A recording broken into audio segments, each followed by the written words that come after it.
Shalom Bapak Ibu yang dikasih oleh Tuhan, selamat sore, selamat kembali kita beribadah dan sore hari ini kita berada dalam rumah Tuhan dan kita akan memuji dan memuliakan nama Tuhan. Hari ini Dia naik ke surga dan Dia menjanjikan tempat yang terindah buat kita semua. Itu sebabnya Tuhan yang sudah mati, Dia bangkit, Dia naik ke surga untuk memberi kita kehidupan kekal di dalamnya. Itu sebabnya mari kita mau sama-sama akan memuji dan memuliakan nama Tuhan. Kita akan tinggikan namanya. Haleluya.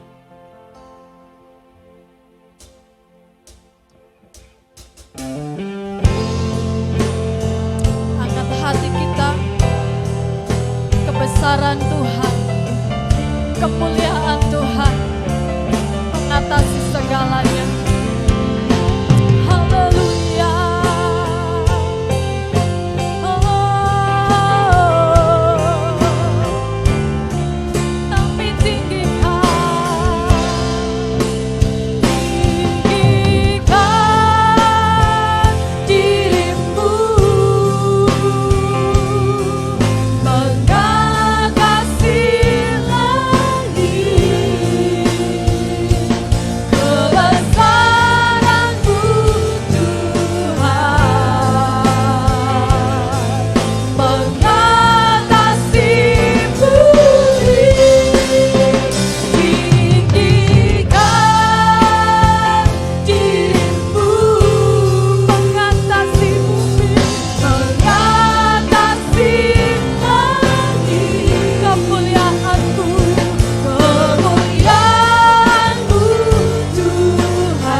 bersyukur kepadamu Tuhan. Kami akan mengangkat tinggi panji-Mu Tuhan. Sebab Engkau kebenaran, sebab Engkau Allah yang kuasa. Engkau yang sudah mati, Engkau yang sudah bangkit, bahkan Tuhan Engkau naik ke surga untuk memberikan kehidupan kekal di dalam setiap kehidupan kami. Terima kasih Tuhan untuk kasih karunia-Mu. Terima kasih untuk Tuhan kebesaran-Mu Tuhan.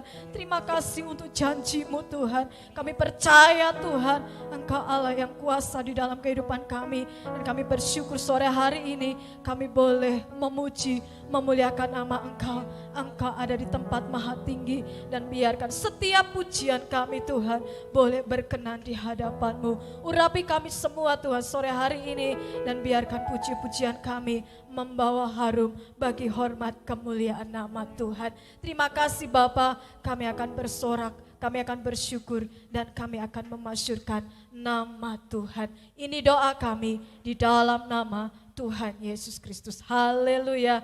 Amin. Puji Tuhan.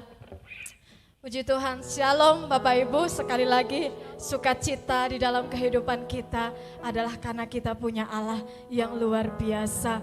Hari ini Dia naik ke surga, Dia menyediakan tempat bagi kita, dan Dia berjanji tidak akan meninggalkan kita sendirian, tetapi Dia memberikan Roh Kudus-Nya di dalam setiap hidup kita. Mari kita naikkan pujian ini, Yesus Tuhan ditinggikan. Haleluya.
Tuhan, Dia memberikan kuasa di dalam setiap kehidupan kita.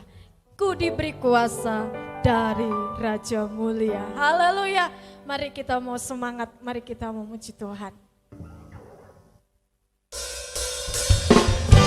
Amin. Setiap kita yang percaya diberinya kuasa menjadi anak-anak Allah. Haleluya. Untuk menginjak setiap musuh.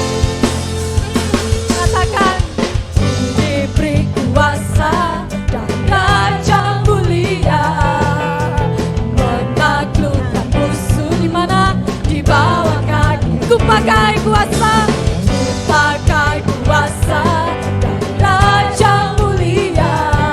Bila Allah ada bersamaku, siapa jadi lawanku?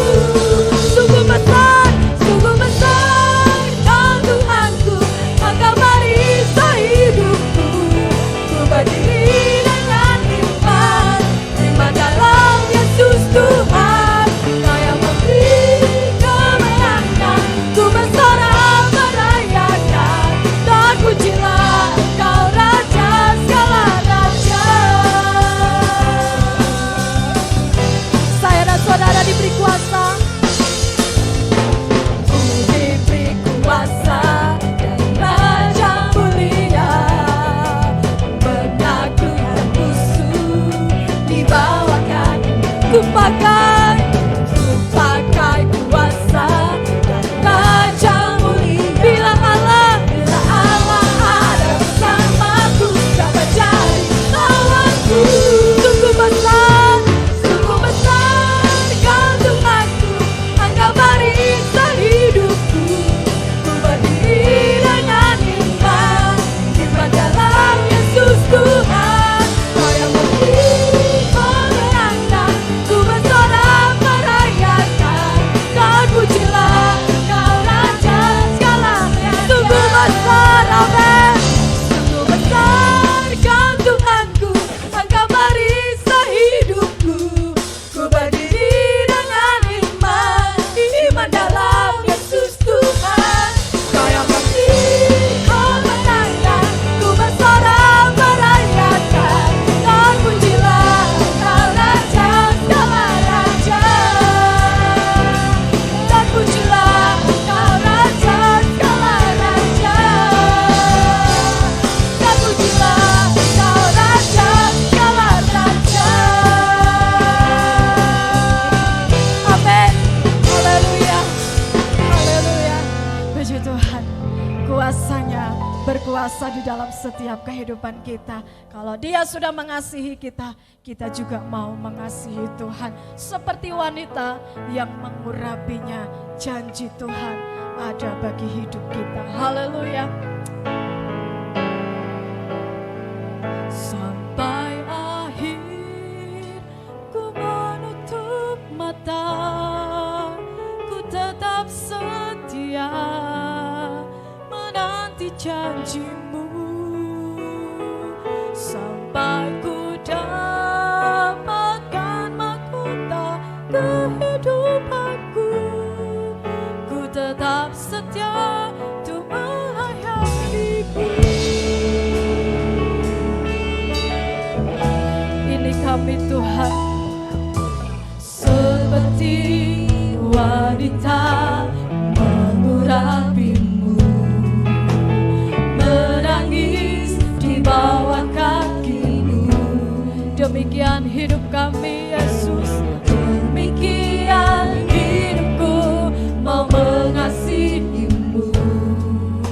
Yesus Engkau baik bagiku, seperti wanita, seperti wanita mengurapi-Mu, menangis di bawah kaki-Mu. Demikian hidupku mau mengasihi-Mu. Yesus Engkau baik bagiku sampai akhir. Sampai akhir ku menutup mata, tapi Kau tetap setia Tuhan.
Ini menjadi pengakuan buat setiap kami Tuhan.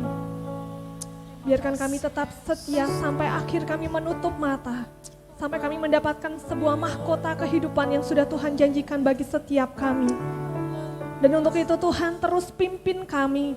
Terus tuntun jalan kami Tuhan. Melalui kebenaran firman-Mu yang sebentar akan kami dengar. Kami rindu Tuhan, Engkau menuntun setiap kami. Engkau menjagai setiap kami. Sehingga kami boleh setia sampai akhir. Sampai kami dapatkan mahkota kehidupan itu Tuhan. Terima kasih Tuhan. Berfirmanlah buat setiap hidup kami. Karena kami siap untuk mendengarnya. Dalam nama Tuhan Yesus Kristus.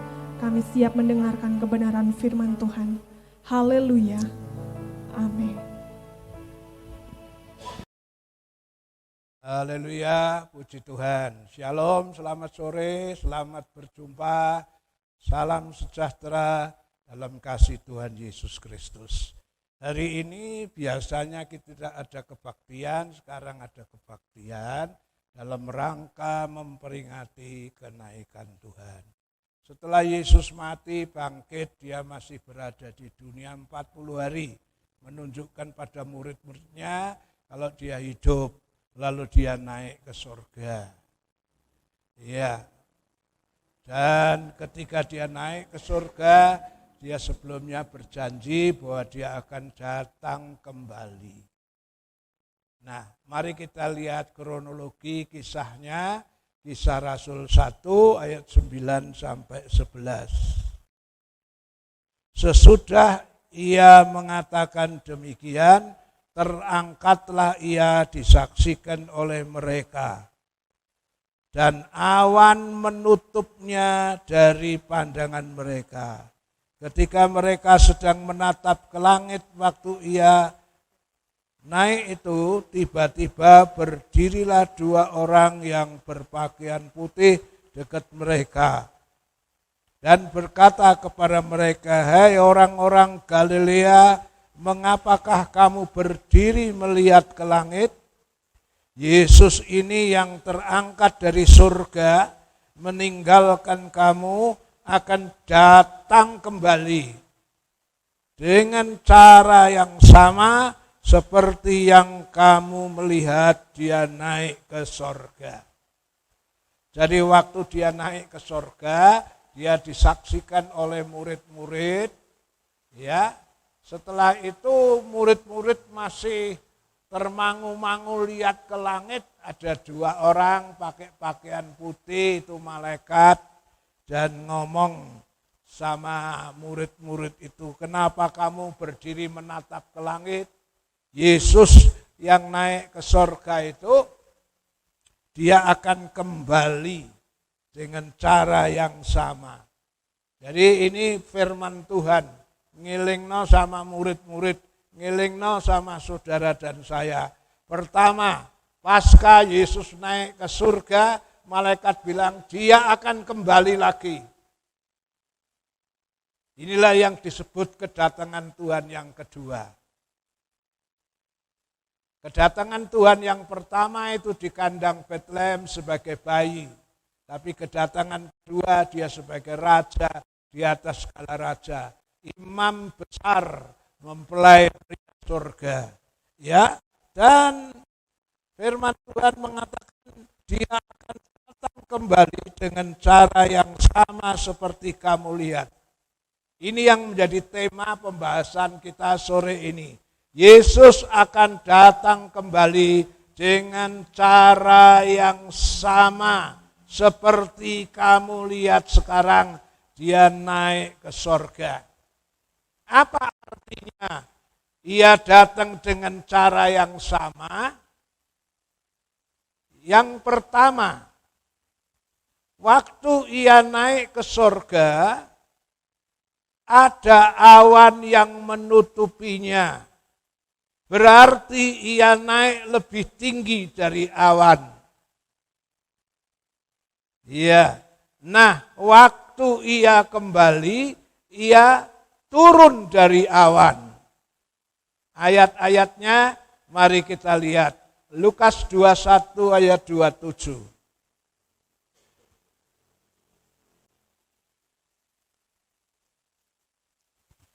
Lukas 21 ayat 27.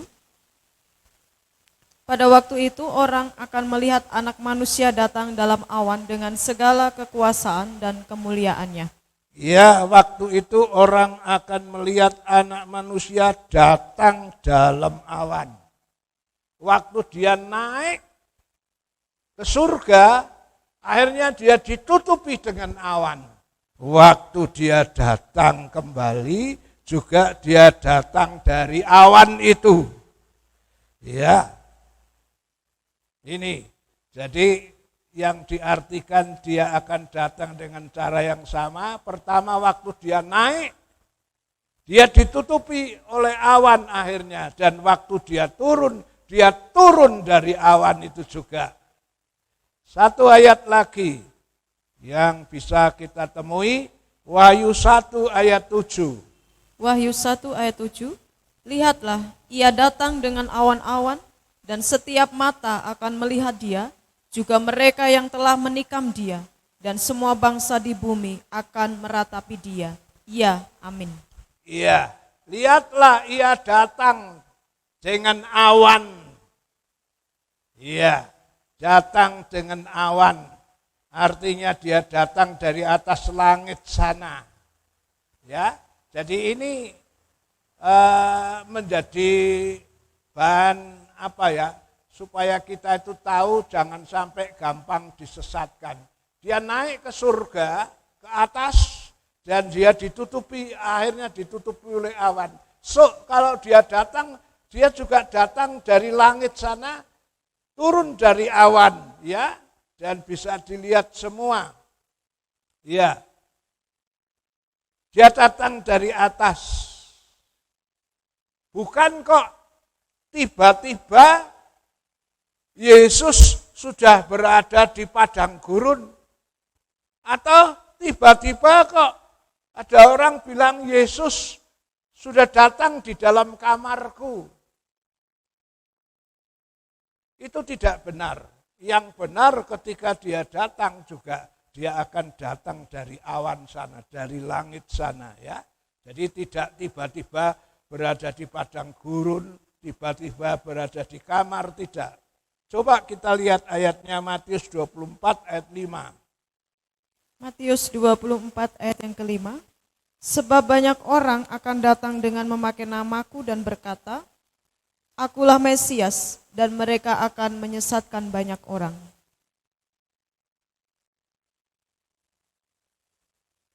24. Sebab Mesias-Mesias palsu dan nabi-nabi palsu akan muncul, dan mereka akan mengadakan tanda-tanda yang dahsyat dan mujizat-mujizat, sehingga sekiranya mungkin mereka menyesatkan orang-orang pilihan juga. Camkanlah, aku sudah mengatakannya terlebih dahulu kepadamu. Jadi, apabila orang berkata kepadamu, lihat, ia ada di padang gurun, janganlah kamu pergi ke situ, atau lihat, ia ada dalam bilik, janganlah kamu percaya. Ya, ayat ini menjelaskan, ya, mulai ayat 23, waktu itu juga orang berkata kepada kamu, lihat Mesias ada di sini, atau Mesias ada di sana, jangan kamu percaya. Nek ana wong ngomong, Yesus sudah datang ada di sini, atau ada di sana, ya, jangan kamu percaya, karena Mesias atau Kristus yang palsu ini akan datang, ya, dan dia tiba-tiba berada di satu tempat. Ayat 26,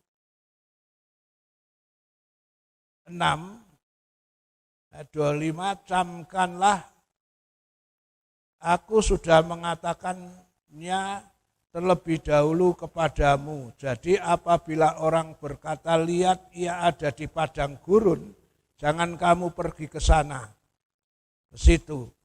Lihat ada di dalam bilik, jangan kamu percaya. Ya, jadi kalau Yesus datang ini juga nanti datang dari langit sana, datang dalam awan. Ya, tidak ujuk-ujuk tiba-tiba kok sudah ada di padang gurun. Atau tiba-tiba kalau dia berada di dalam kamar. Itu enggak benar. Ya, kalau ada berita begitu itu Kristus Mesias yang palsu. Ya. Jadi sebelum Yesus datang memang akan ada Mesias-Mesias yang palsu. Dengan tujuannya kepengen menyesatkan. Di Matius 24 ayat 24 itu diterangkan bahwa Mesias yang palsu itu datang dengan berbagai macam mujizat dan tujuannya adalah untuk menyesatkan. Kalau perlu, kalau boleh, orang pilihannya itu disesatkan. Hati-hati saudara, menjelang kedatangan Tuhan, banyak Mesias-Mesias Kristus yang palsu yang akan menyesatkan. Walau mereka ditandai dengan tanda-tanda mujizat, jangan lekas percaya. Jangan heran, ojo gumun, nek ono orang membuat tanda mujizat. Sejak zaman dulu itu dukun-dukun orang Mesir itu juga bisa melakukan mujizat. Ketika Musa menghadap Firaun disertai mujizat, Firaun berkata model gitu, itu paranormalku, dukunku juga bisa. Mari kita lihat tuh Keluaran 7 ayat 9 sampai 13. Keluaran 7 ayat yang ke-9 sampai 13. Apabila Firaun berkata kepada kamu, tunjukkanlah suatu mujizat, maka haruslah kau katakan kepada Harun, ambillah tongkatmu dan lemparkanlah itu di depan Firaun, maka tongkat itu akan menjadi ular. Musa dan Harun pergi menghadap Firaun, lalu mereka berbuat seperti yang diperintahkan Tuhan. Harun melemparkan tongkatnya di depan Firaun dan para pegawainya, maka tongkat itu menjadi ular. Kemudian Firaun pun memanggil orang-orang yang berilmu dan ahli-ahli sihir, dan mereka pun ahli-ahli Mesir itu membuat yang demikian juga dengan ilmu mantra mereka. Masing-masing mereka melemparkan tongkatnya, dan tongkat-tongkat itu menjadi ular. Tetapi tongkat Harun menelan tongkat-tongkat mereka.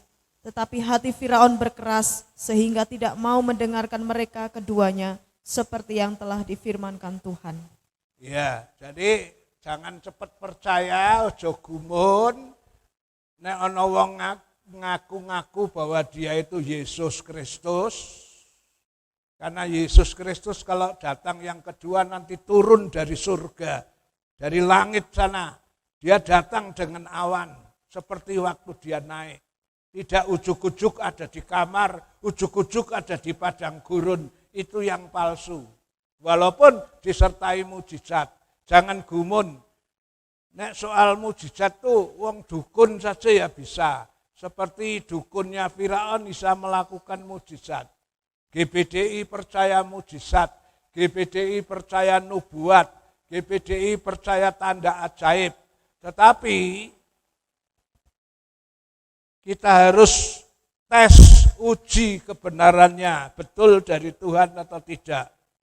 Ya, itu saudara nanti baca saja di rumah 1 Tesalonika 5, 19 sampai 22. Jangan meringankan nubuat, jangan padamkan roh. Ya, tapi semuanya harus diuji. Yang benar kita pegang, yang enggak benar kita buang. Supaya saudara dan saya tidak tersesat. Yang kedua, dia datang dengan cara yang sama, artinya seperti waktu dia naik ke surga, itu dapat dilihat oleh orang banyak. Waktu Yesus naik ke surga itu disaksikan oleh orang banyak. Baik di Kisah Rasul 1 tadi, juga di 1 Korintus 15 ayat 5 sampai 6 disaksikan 500 lebih orang. Coba 1 Korintus 15 ayat 5 sampai 6. 1 Korintus 15 ayat 5 sampai 6. Bahwa ia telah menampakkan diri kepada Kefas dan kemudian kepada ke-12 muridnya. Sesudah itu ia menampakkan diri kepada lebih dari 500 saudara sekaligus. Kebanyakan dari mereka masih hidup sampai sekarang, tetapi beberapa di antaranya telah meninggal. Iya. Ya, waktu naik ke surga disaksikan oleh 500 orang lebih. Lihat waktu dia naik. Jadi jangan tertipu dengan berita Yesus tahu-tahu sudah ada di kamar, tahu-tahu ada di padang gurun. Jangan ke sana, itu yang palsu. Kalau dia datang seperti waktu dia naik bisa dilihat. Begitu juga waktu dia turun, dia bisa dilihat oleh setiap mata. Tuhan Yesus ngomong kedatangannya yang kedua itu bisa dilihat oleh semua mata, ibaratnya seperti kilat yang memancar dari langit itu. Kelihatan. Matius 24 ayat 27. Matius 24:27, sebab sama seperti kilat memancar dari sebelah timur dan melontarkan cahayanya sampai ke barat, demikian pula lah kelak kedatangan Anak Manusia. Ya, kalau saudara di kamar pun waktu ada kilat, led, saudara lihat itu sinarnya itu bisa masuk kamar, dilihat dengan mata telanjang bisa. Ya, kecuali orang buta saya enggak tahu ya. Tapi orang yang matanya melihat, ya, secara rohani yang matanya melihat pun dia bisa tahu. Yesus yang tenanan datang itu dia ngerti. Seperti kilat, led gitu ya. Walaupun saudara di kamar kok lednya itu masuk kamar, bisa dilihat. Begitu juga waktu Yesus datang yang kedua, bisa dilihat dengan mata telanjang. Jadi ojo gelem dapusi. Yesus datang bisa dilihat oleh setiap mata. Mari kita kembali lihat itu.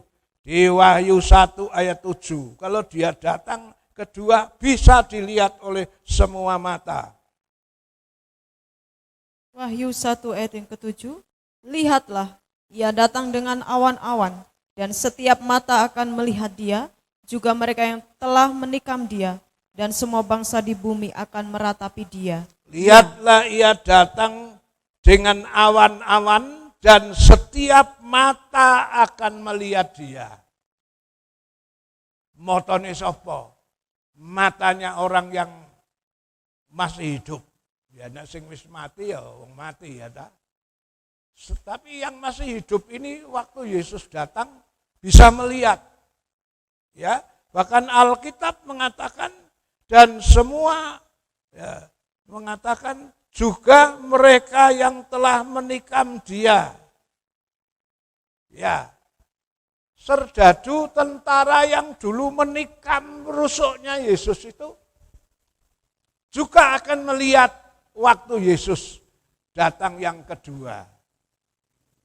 Apa artinya?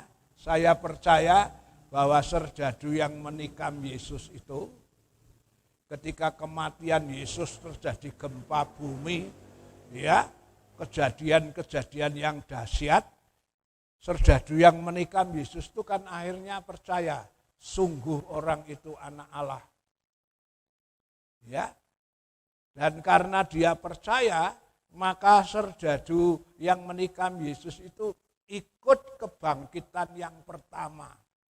Mari kita baca ayatnya itu pertama di Matius 27 ayat 54. Matius 27 ayat 54.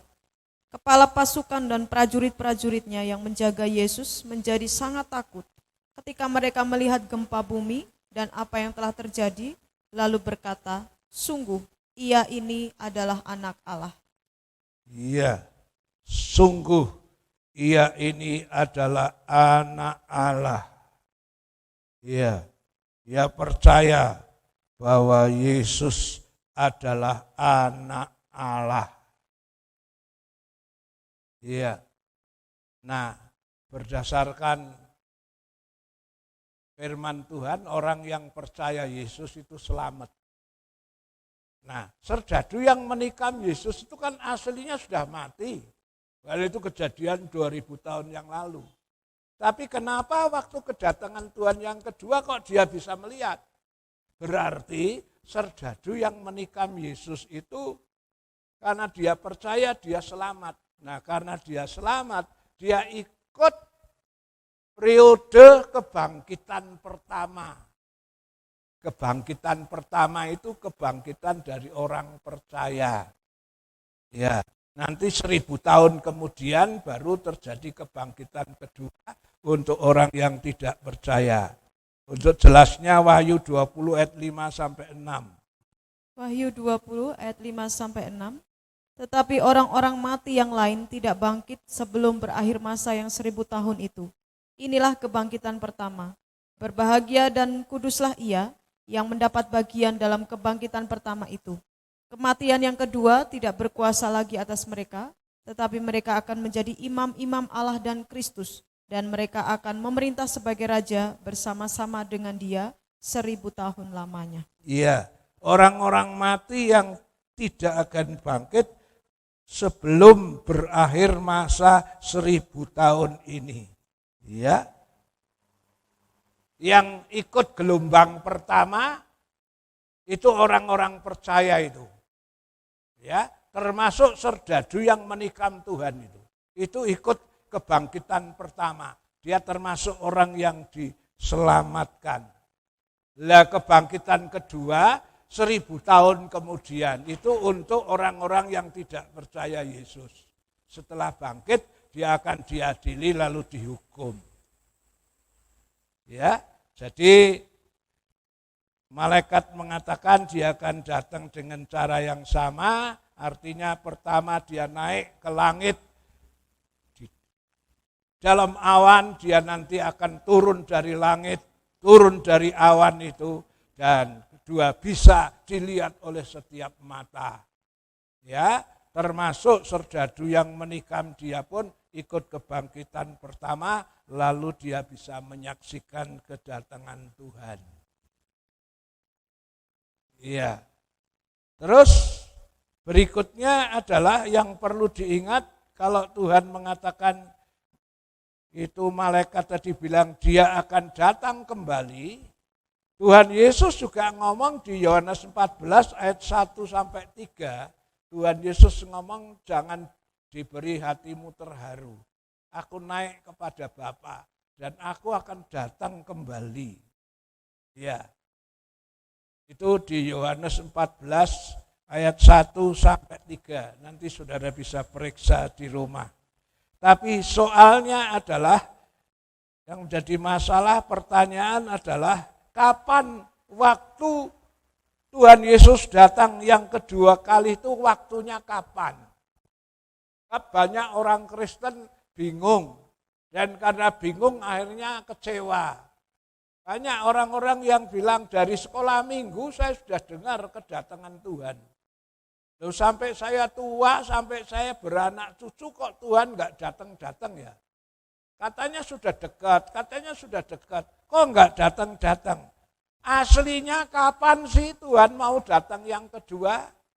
Soal kapan kedatangan yang kedua, di situ dikatakan Tuhan Yesus sendiri ngomong bahwa tidak ada satu yang tahu.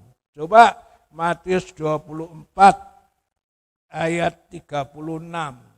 Matius 24 ayat 36. Tetapi tentang hari dan saat itu tidak seorang pun yang tahu, malaikat-malaikat di surga tidak, dan anak pun tidak, hanya Bapa sendiri. Iya, tentang hari dan saatnya tidak seorang pun tahu. Saking rahasianya, sampai Tuhan ngomong malaikat pun tidak tahu. Malaikat itu hanya pesuruh, menjalankan instruksi, suruh ini nurut. Tapi dia tidak ngerti rahasia Allah. Anak pun tidak. Ya, Tuhan Yesus juga satu pribadi yang taat kepada Bapaknya. Ya. Pokoknya kalau Bapa merintahkan, ayo sudah waktunya datang, ya datang. Ya, saking rahasianya sampai dikatakan malaikat pun enggak tahu, anak pun enggak tahu, hanya Bapa di surga. Jadi soal kapan kedatangan Tuhan itu nggak ada yang tahu. Kalau ada pendeta atau orang ngomong saya ngerti kapan Tuhan datang, itu ngawur. Itu justru pengajaran yang menyesatkan. Hati-hati, karena banyak orang yang kelihatannya sok rohani.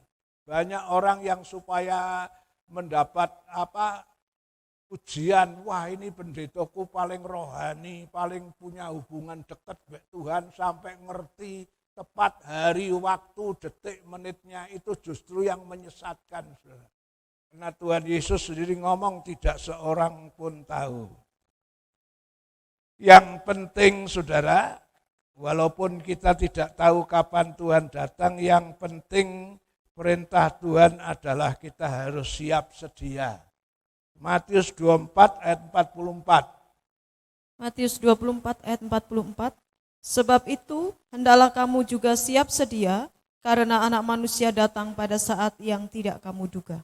Ya, karena kita tidak tahu, maka kita harus selalu siap sedia. Memang untuk kedatangannya itu dirahasiakan.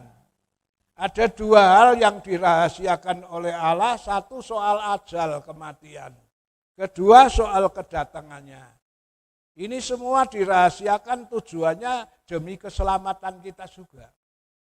Soalnya nek kita tahu kapan kita mati, kita malah sembrono. Nek saya ngerti mati nanti umur 90, saya sekarang masih umur 70, berapa 3, wah esek suwi. Aku tak sesukaku dululah, nanti besok kalau sudah dekat 90 baru mertobat. Nah ini jadi orang sembrono. Ya juga soal kedatangan Tuhan. Kalau kita tahu persis kapan Tuhan datang, banyak orang sembrono. Tak enak-enak sih, sok enak wis dekat baru serius. Itulah sebabnya kedatangan Tuhan dirahasiakan, tidak seorang pun tahu. Yang penting supaya kita selalu bersiap sedia. Dalam arti selalu introspeksi. Ya, harus siap sedia introspeksi. Selalu menjaga diri hidup di dalam kekudusan. Karena tanpa kekudusan tidak seorang pun bisa melihat Allah. Ibrani 12 ayat 14. Ibrani 12 ayat 14. Berusahalah hidup damai dengan semua orang dan kejarlah kekudusan, sebab tanpa kekudusan tidak seorang pun akan melihat Tuhan. Ya, sebab tanpa kekudusan seorang pun tidak dapat melihat Tuhan. Nek ngerti persis kedatangan Tuhan, nek ngerti persis kapan kita mati, justru kadang-kadang bisa membuat kita sembrono. Tapi justru ketika kita tidak mengerti, inilah yang mendorong kita untuk selalu siap sedia. Jo sembrono loh, hati-hati loh. Siapa tahu nanti malam mati, aku belum siap. Nah ini yang membuat orang selalu introspeksi, ya, selalu berusaha untuk nurut firman, hidup dalam kekudusan. Karena kita tidak tahu kapan Tuhan datang. Kejarlah kekudusan, karena tanpa kekudusan seorang pun tidak dapat melihat Tuhan. Ya, jadi menjelang kedatangan Tuhan, kita harus siap sedia. Dan yang kedua, selain kita siap sedia, bebenah diri, anjuran firman Tuhan. Ya, kita akan tetap melakukan tugas-tugas yang Tuhan percayakan kepada kita. Matius 24 ayat 46 sampai 47. Matius 24 ayat 46 sampai 47. Berbahagialah hamba yang didapati tuannya melakukan tugasnya itu ketika tuannya itu datang. Aku berkata kepadamu, sesungguhnya tuannya itu akan mengangkat dia menjadi pengawas segala miliknya. Ya, berbahagialah hamba yang melakukan tugasnya, didapati sedang melakukan tugas. Saudara guru sekolah minggu didapati sedang jadi guru sekolah minggu setia. Saudara pemain musik didapati tetap eksis menjadi pemain musik. Tim besuk tetap eksis jadi tim besuk. Tim pendoa, saudara tetap eksis menjadi pendoa. Ya, sampai Tuhan datang. Nah, ini artinya setia melakukan tugas yang Tuhan percayakan. Nanti Tuhan akan memberi kepercayaan lebih besar. Dan satu hal yang perlu kita ketahui, apa yang saudara kerjakan dalam dunia untuk Tuhan tidak sia-sia. Kalau saudara lakukan dengan tulus, ikhlas, setia, ya ada pahalanya. 1 Korintus 15:58. 1 Korintus 15:58. Karena itu, saudara-saudaraku yang kekasih, berdirilah teguh, jangan goyah, dan giatlah selalu dalam pekerjaan Tuhan. Sebab kamu tahu bahwa dalam persekutuan dengan Tuhan, jerih payahmu tidak sia-sia. Iya. Dan giatlah selalu dalam pekerjaan Tuhan. Aja njuk ngelokro, aja njuk kendor. Memang dalam pelayanan ini saudara, apalagi di GPDI, sing layani bantu-bantu apa itu orang sing dibayar. Ya, wis ora dibayar, kadang-kadang ora kebeneran, dipaidu, dilok-lokke, ya. Dicurigai gini gitu, itu wis sudahlah sandang pangannya pelayan itu. Tidak usah dimasukkan di hati, saudara. Selalu giat dalam pekerjaan Tuhan. Sebab kamu tahu bahwa dalam persekutuan dengan Tuhan, jerih payahmu tidak sia-sia. Nenek saudara mulai termakan dengan isu, wong ngomong kok ngene, wah aku melayani ora entuk apa-apa, dipaidu, dicacat, dicurigai, lalu saudara ngelokro, berarti saudara kemakan sama isunya setan. Saudara akan kehilangan pahala. Mari, Yesus tidak lama lagi akan datang. Kapan datangnya kita tidak tahu, yang penting siap sedia, bebenah diri, hidup dalam kebenaran, dan jangan lelah. Ada nyanyian, jangan lelah, bekerja di ladangnya Tuhan. Ya, di sini dikatakan, ya selalu giat dalam pekerjaan Tuhan. Sebab kamu tahu bahwa dalam persekutuan dengan Tuhan, jerih payahmu tidak sia-sia.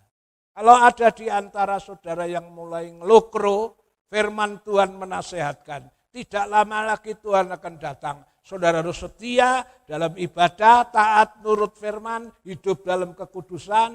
Dan yang kedua, jangan berhenti. Jangan lelah melayani. Jangan ngelokro. Jangan tertipu sama setan sehingga membuat engkau ngelokro. Giat selalu dalam pekerjaan Tuhan. Amin. Mari kita tundukkan kepala, kita nyanyi. Kapan Yesus kembali? Kapan Yesus kembali ke dalam dunia ini? Sungguh tak lama lagi. Betapa senang hatiku bila sudah bertemu. Hatiku sangat rindu pada Yesus Tuhanku. Bapa di sorga, terima kasih untuk kebenaran firman-Mu. Yesus yang naik ke surga, dia akan datang dengan cara yang sama. Seperti waktu dia naik terus ke langit dan ditutupi oleh awan. Begitu juga waktu dia datang, dia turun dari langit, dia turun dari awan-awan itu. Ya, tidak secara ujuk-ujuk tiba-tiba berada di kamar, berada di satu tempat. Tidak. Kalau yang terjadi itu bukan Kristus yang sesungguhnya. Karena Kristus yang sesungguhnya, dia akan turun dari surga seperti waktu dia naik. Dia turun dari langit, dia turun dari awan-awan. Dan firman Tuhan mengingatkan akan dilihat oleh setiap mata. Seperti waktu dia naik, dia disaksikan oleh lebih dari 500 orang. Waktu dia turun juga, semua mata akan melihat. Dengan mata telanjang ini, kami akan melihat waktu Tuhan Yesus datang. Termasuk serdadu yang menikam dia. Walaupun sekarang sudah mati, tetapi serdadu itu percaya bahwa Yesus anak Allah. Dan karena dia percaya, dia diselamatkan dan dia ikut dalam rombongan kebangkitan pertama sehingga dia bisa melihat waktu Yesus datang. Ya, dengan itu kami diingatkan supaya kami tidak gampang disesatkan. Karena akhir zaman Kristus palsu, palsu akan muncul walaupun dia disertai dengan mujizat. Tujuannya adalah menyesatkan orang pilihan. Itu nasihat firman-Mu, soal kedatangan Tuhan sudah pasti, tapi masalah kapan ada seorang pun yang tahu. Yang penting firman Tuhan nasihati kami supaya kami tetap siap sedia, berjaga-jaga, setia ibadah, nuruti firman Tuhan, hidup dalam kekudusan. Karena tanpa kekudusan tidak seorang pun melihat Allah. Dan Engkau juga mengingatkan kami supaya kami tetap setia dengan tugas-tugas yang Tuhan percayakan. Karena usaha kami dalam pekerjaan Tuhan tidak sia-sia. Waktu kami tekun mengerjakan tugas yang Tuhan percayakan, kami akan dengar suara dari Tuhan yang mengatakan, sabaslah, berbahagialah hamba yang baik dan setia, masuklah dalam kesukaan Tuhanmu. Itulah yang menjadi kerinduan kami. Roh Kudus bantu kami, tolong kami supaya kami kuat untuk setia mengiring Engkau, supaya kami hidup dalam kebenaran dan kami tetap setia melayani sesuai bakat talenta kami, sehingga ketika Engkau datang, kami mendapatkan pahala secukupnya. Dalam nama Tuhan Yesus Kristus. Haleluya. Amin. Puji Tuhan, Tuhan memberkati.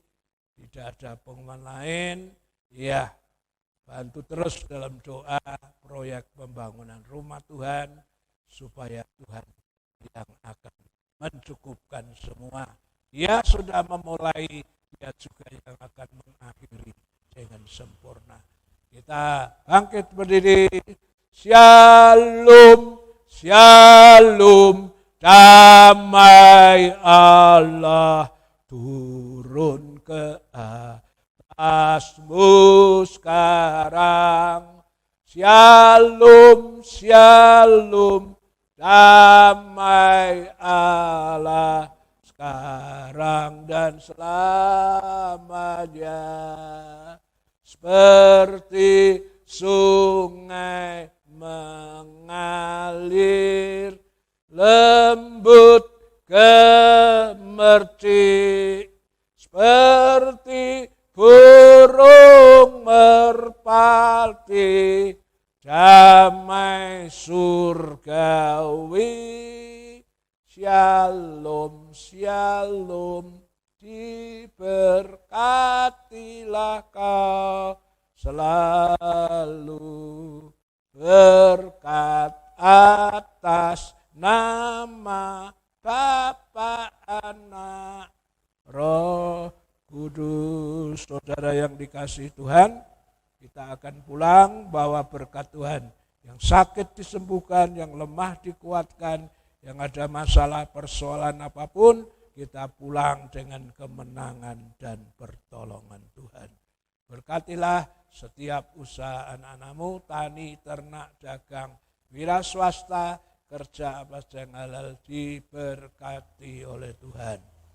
Yang tidak bisa datang tilik, mungkin sakit, mungkin susah, ada masalah, Tuhan tolong supaya di lain kebaktian boleh sama-sama kami memuliakan nama-Mu. Marilah kita pulang, terimalah berkat dari Allah Bapa, kasih sayang dari Tuhan Yesus, persekutuan Allah Roh Kudus, menyertai saudara dan saya saat ini sampai Maranatha, Tuhan Yesus datang kembali. Haleluya. Amin.